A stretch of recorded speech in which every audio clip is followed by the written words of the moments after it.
fake news. Yung matawag-tawag ng fake news yung sinasabi ko. Baka bigla akong mag-upload ng video dito. Baka hindi mo kayanin, mother.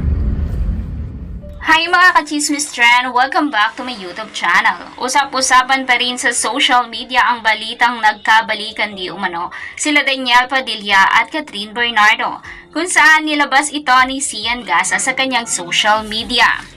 Ang chismis ay nagkabalikan na nga raw pala ang Katniel. This is not confirmed yet kasi isang source pa lamang ang nag-spluk sa akin. How's true? Agad naman nag-react ang ina ni Catherine Bernardo na si Mami Min sa usapin na ito, kung saan sinabi nitong fake news ang mga post ni Sian Gasa. Hello, Catherine Official. Thank you so much sa support sa Catherine and Alden tandem. Sana makita-kita pa tayo sa mga ibang proyekto and sa mga susunod na ganitong pagkikita. Sana nandito din kayo. I know they're very well. Huwag kayo masyado naniniwala sa mga fake news. Basta, tanungin na lang si Tita doon.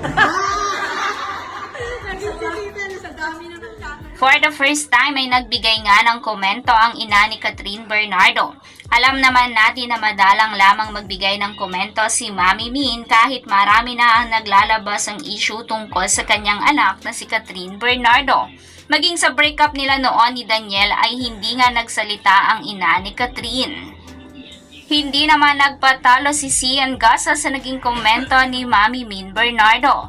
Tila hinamon pa nga ni Sian si Mami Min dahil ayon sa kanya ay wag na wag nga raw sasabihin na fake news ang kanyang mga post, kung hindi mag-isplok siya ng isang video tungkol sa comeback ng Katniel.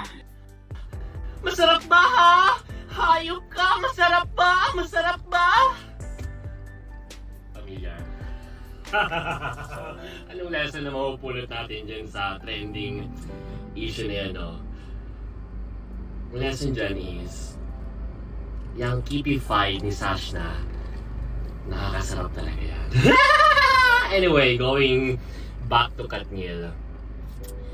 Ang linaw-linaw naman ang dalawang post ko yesterday, no? Sabi ko, ang chismis ay nagkabalikan na daw ang Katniel. Pero hindi pa to confirm, di ba? Sabi ko. And sa dulo pa nga, nagtanong ko, how true?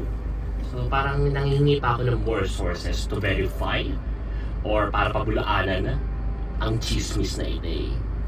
So dun pa lang, hindi ko sinasabi na nagkabalikan sila.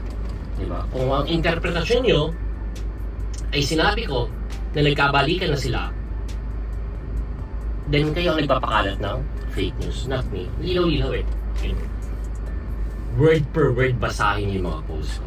Nandun naman sa pangalawa, with my follow in Jeju, South Korea, anong sabi ko? Confirmed 99.9% na nagkaayos na sila. Nagka-reconcile na sila. Naku, dami nakakita. Mga hairstylist, ibang artista na nagkakausap sila sa backstage, sa dressing room, you know, and off work, you know, may mga lihim na pagtatagpo and everything else. Dami. So talaga nagkaayos na sila. That's confirmed. So, wag niyong matawag-tawag ng fake news yung sinasabi ko. Baka bigla akong mag-upload ng video dito. Baka hindi mo kayanin, mother. And sinabi ko rin after that na kukumpirmahin muna natin kung magjowa na ba sila ulit. So, dun pa lang, linaw-linaw na hindi ko sinasabi na nagkabalikan na ang Katniel, di ba? So, if your interpretation is like that, then kayo ang may problema, not me. That's not on me. Kayong fake news na yun. And, eto pa, Mars. Few weeks from now, or about few months from now, nilalabas na bagong kalaban ang Viva Max na platform, na kumpanya. And, I don't know kung is it the right time to tell you.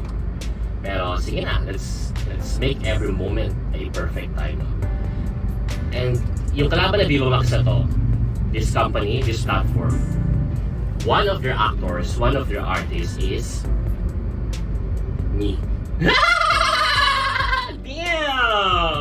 from Pambansang Marites to Pambansang Bold, coming soon. Damn, abangan niyo itong platform na to And I'm a bit scared or nervous and at the same time excited dito sa bago kong papasukin na mundo. I hope everything goes well with me. In Jesus' name I pray. Glory be to the Father and to the Son and to the Holy Spirit. As it was in the beginning, is now, and shall be ever without name. Lord, guide me, Lord. Sana huwag ako maging mukhang katawa-tawa at kahihay. Bye-bye! Damn! Oh! Ilang Katniel fans ang masaya kung sakaling totoo nga ang nasabing comeback. Ayon pa sa kanila ay sana road to forever ng araw ang Katniel at hindi pa na sila magkahiwalay. Dahil ready to settle ng araw sila Kathryn at Daniel. Ayon sa kanilang mga avid fans. Samantala, dismayado naman ang Kat10 fans at tila hinamon nga sila Kathryn at Alden.